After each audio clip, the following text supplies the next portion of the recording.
Welcome back, wanderers of the written realms. This is Whispering Pages. And I'm Sereniel Starbloom. Tonight, we're not just talking books. We're venturing through emotional ruin, through spice charts, and through the sacred tradition of reading a Sarah J. Maas novel, and then quietly losing your entire personality to it. Let's count them down. From girl boss origins to wingspan breakdown. Number 11, Throne of Glass. The book where it all begins and almost ends, if you don't have patience. Selena Sardothian, assassin, arrogant, beautiful, busy doing dramatic backflips in a glass palace, while judging everyone within a 100-mile radius. This isn't peak Maas, but it's peak potential. Think of it like the pilot episode of a series you'll one day tattoo on your soul. Eyeliner sharp, dialogue sharper. Selena is not here to be likable. She's here to win. And that is why we love her. Number 10, House of Earth and Blood. Also known as, wait, is this about parties or pain? Bryce is dancing. Bryce is sarcastic. Bryce is a walking neon sign of distraction. But beneath all that glitter, there is grief. Real, raw grief. The world building? Dense. Like, I need a chart kind of dense. You'll spend half the book going, who are these people? And then, suddenly, you care about every single one of them. And that ending, that scene, the kind of moment that stops your heartbeat, reboots your soul, and makes you text your book club at 3 a.m. She is beauty. She is rage. She is chapter 86. Number 9, A Court of Silver Flames. Nesta, the girl with all the walls. And this is her reckoning. It's spicy. It's loud. It's a book that screams, but also sits quietly in the dark with you. Nesta is mean, unhealed, complicated, which is exactly why this book matters. The training arc is powerful. The Valkyrie bond, chef's kiss, and Cassian, the king of patience, and hallway scenes.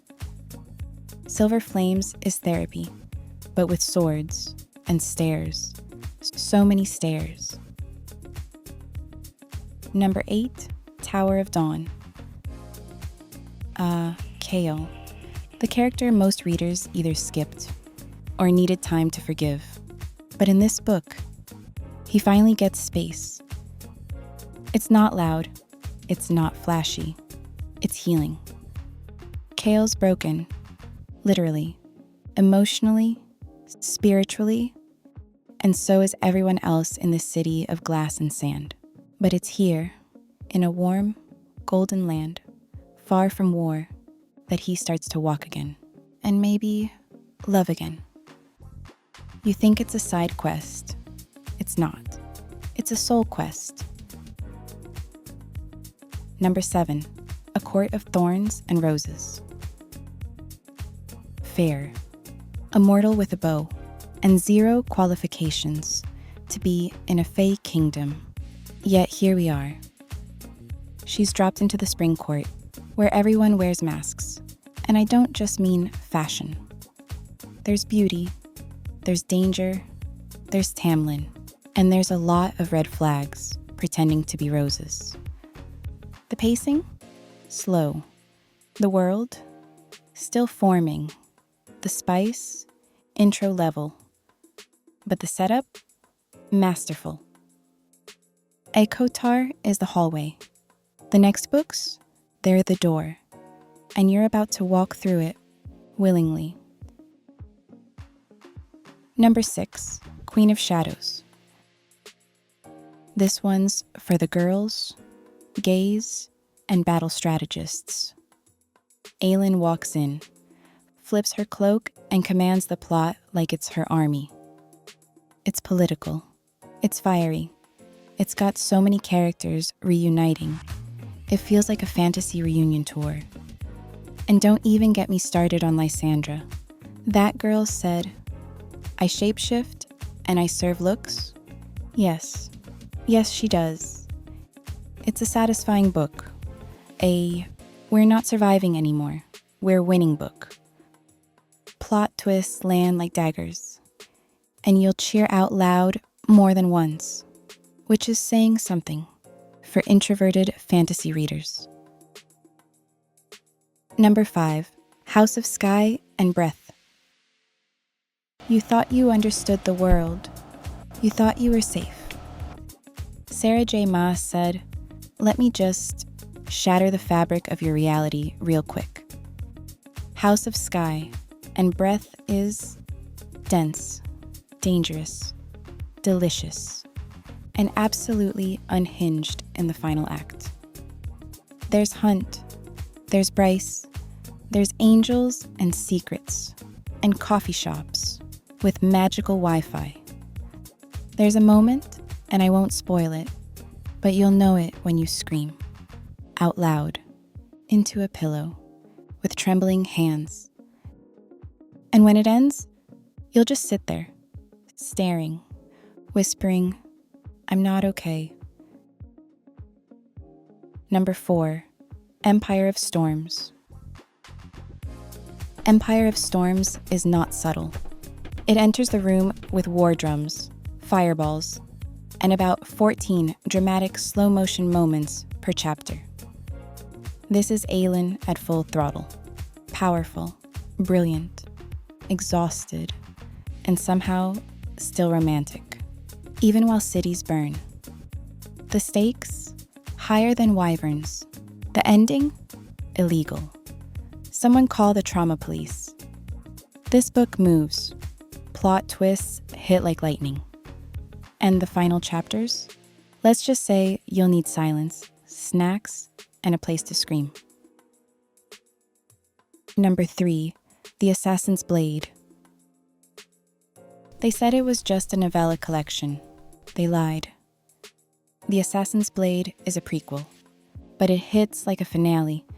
Every story pulls back a layer of Selena until all you're left with is a soft, wounded girl, pretending she's untouchable. You'll fall in love, then lose it.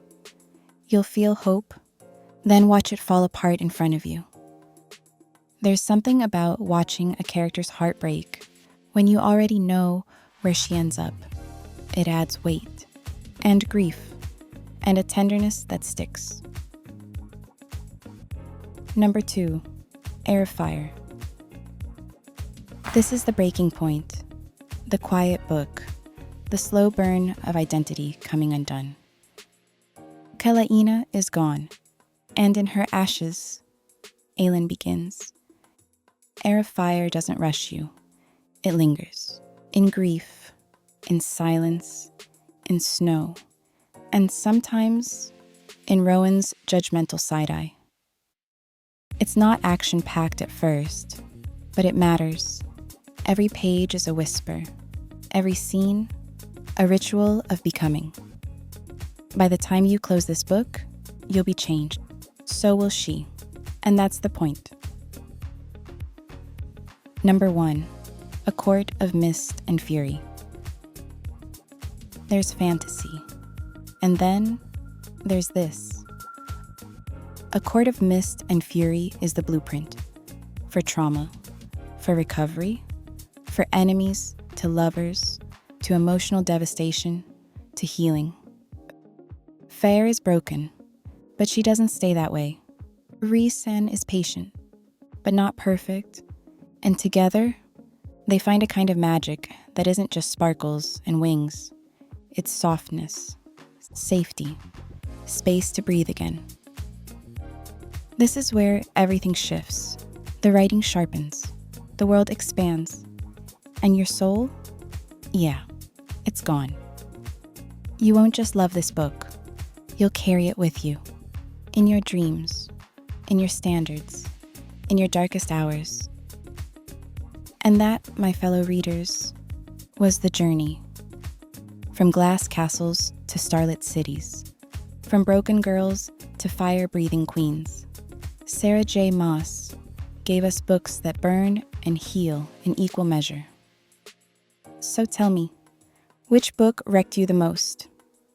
Which one whispered to your soul even days after the last page turned?